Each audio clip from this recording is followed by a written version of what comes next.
Dje në ora 17 në udhkryqin nga një rrugë pyjore lokale në fshatin e Rekës së Poshtme, Prisojnica, një traktor Tomo Vinković, pa targa regjistrimi të drejtuar nga ZL 65 vjeç nga ky fshat, i cili ka dalë nga rruga, ku shoferi ka psuar lëndime të rënda trupore, të konstatuara në shtëpinë e shëndetit Rostush, prej ku është transferuar në spitalin e Ohrit, Shën Erasmo. Në vendin e aksidentit, inspektimin e ka kryer ekipi nga Departamenti i Punëve të Brendshme në Gostivar. Dje rreth orës 19:10 minuta në sektorin për punë të brendshme në Tetov është thirrur personi FM 40 vjeç nga Zhirovjani i Tetovës, i cili më parë kishte qenë i raportuar nga personi AA nga Bogovina e Tetovës se në vendin e quajtur aerodrom. Rreth orës 14 marrëmëzjari kishte qelluar qenin e tij të bariut dhe kishte plagosur. Kështu që nga FM është konfiskuar një armëzjari Taurus 357 Magnum, kalibër 357, 5 plumba të njëjtit kalibër dhe një gëzhojë një plumbi të krisur. Çështja është duke u pastruar dhe dokumentuar.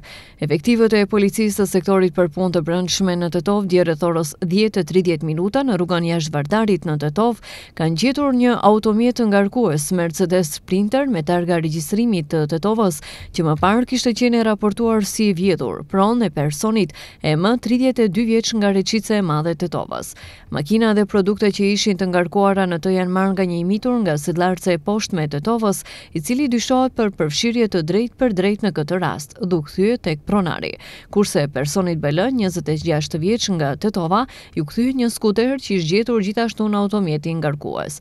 Janë ndërmarrë masat për pastruar dhe dokumentuar rastin. Banorja 34 vjeçare nga fshati Zhelin e Tetovës mbrëmë në orën 1:30 minuta në sektorin për punë të brendshme në Tetov ka raportuar se rreth orës 19:30 minuta në shtëpinë e tyre familjare, ajo dhe djali i tyre i mitur kanë qenë të sulmuar fizikisht nga burri i saj, gjithsesi babai VZ, 39 vjeç nga i njëjti fshat. Çështja është duke u pastruar dhe dokumentuar.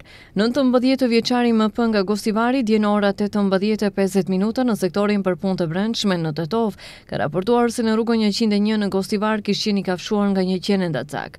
Dje në ora 23:40 minuta, personi SQ 41 vjeç nga Çajle e Gostivarit në sektorin për punë të brendshme në Tetov ka raportuar se në rrugën Zhivko Brejkovski në Gostivar është kafshuar nga një qenë ndacak.